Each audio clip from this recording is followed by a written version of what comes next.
Hey guys, so going over my food items list here, going over the daily totals first. Didn't get a chance to meet my 2,700 calorie goal, but yeah, still pretty good progress here. Also got a chance to get pretty decent sodium intake of 2,600, which is very close to my 2,500 sort of ideal place to be.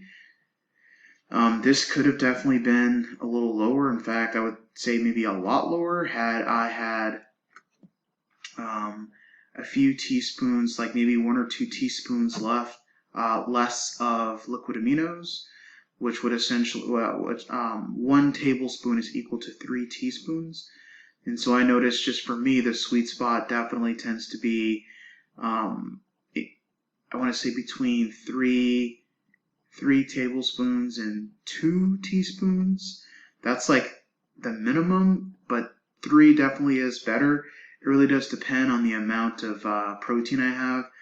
Two and a third would probably be 2 and a third would probably be more ideal for 200, and then maybe 2 and 2/3 would be ideal for like 220 if I want to get an additional 10% of soy curls, but anything more than that, 3 tablespoons definitely becomes like, at least for me, it becomes a bit of a requirement, or else, the meal is not really that, doesn't taste that well. So, um, yeah, met my goal here as well of 800, over 175 grams of protein. Really good stuff there.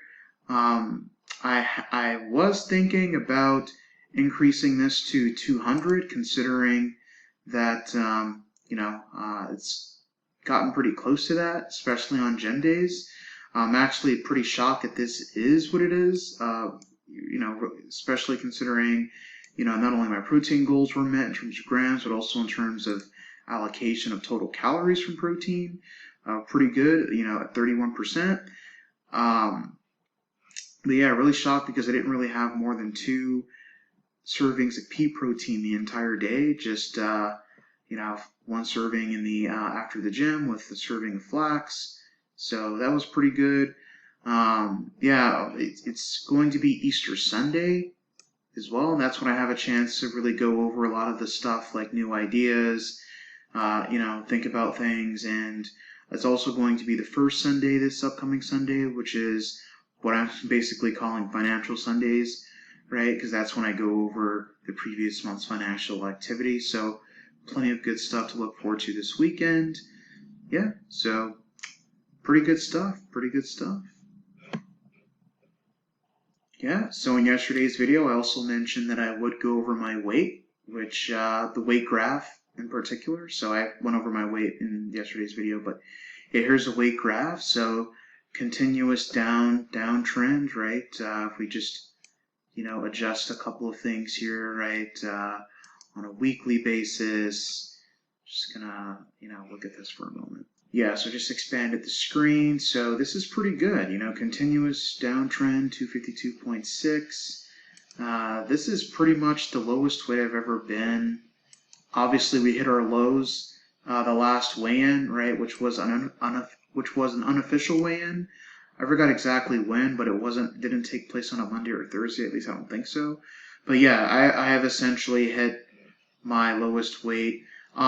This doesn't capture how much I weighed in 2013, which was the last time I weighed myself. Um, uh, when I was still under the care of a pediatrician, right? I guess, because now I'm an adult, but you still get a pediatrician in a couple of months, I guess, and when you're 18, after, or at least after your 18th birthday or whatever. But yeah, still the lightest I've ever been as an adult. So, and now I'm even lighter, right? So, when I was 18, I was like 265 around there, and so literally about 100 pounds heavier than I ever was, right? And so now we're going below. The goal is to get back to 165, which is what I was in high school. So this is pretty good progress. I'm super excited and looking forward to hitting 250 by the next weigh-in, which is on Thursday. All right, now it's a physical activity. All right, as I jump into the physical activity, one of the things that I mentioned, by the way, this is not accurate. I put on my Fitbit and got moving around really around 11:45. So, I'm just gonna have to deal with this. But I did get up. I just didn't put on my Fitbit. But this is just a bit of a painful reminder to make sure that I put it on first thing in the morning. But I did get up pretty late, so this is not too far off. Like I would say, I got up um, closer to 10 than 11. And this is actually closer to 12, so definitely closer to 10 than 12, which is still pretty late. Tuesday, today, I did get up pretty late, which is pretty common um, after gym days. It's just especially the case during March. I mentioned in the previous video that my wake up time has been a little inconsistent. And so I noticed that March has definitely been one of the worst days for consistently getting up at my desired wake up time for 5 a.m. And it has especially been on the days after my gym days, right? On Tuesdays and Fridays. So, and in this case, there's not even an excuse to that in this particular case. But yeah, I did get up late today as well as yesterday, which is what this covers. And I wanted to quickly go over my solution. So I am going to be swapping my schedule because the first thing I have to do in the morning, at least the first thing on my calendar every day, is to do these videos. And then the second thing is to do my morning walks. I'm actually going to change those things around. So, say it takes me about 40 minutes to wake up, do my incline walk, come back, and sit my butt in my computer chair, right in my chair here. So, 40 minutes.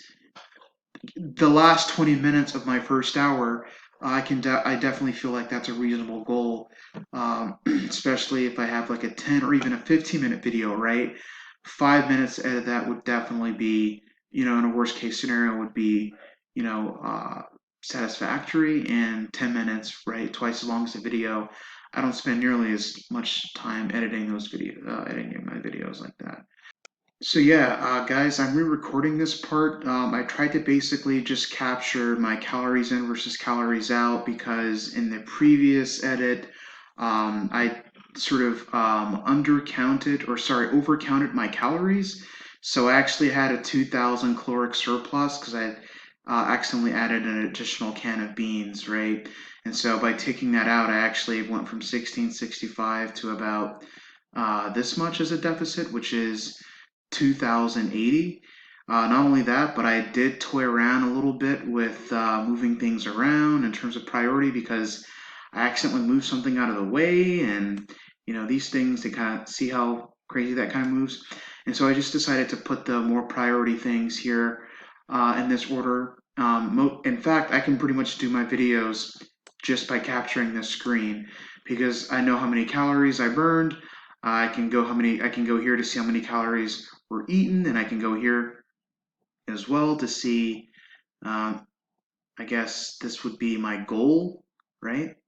And so I can just do a quick calculation here. Okay, like all right, 1080 calories, 82405 minus that from the 4485.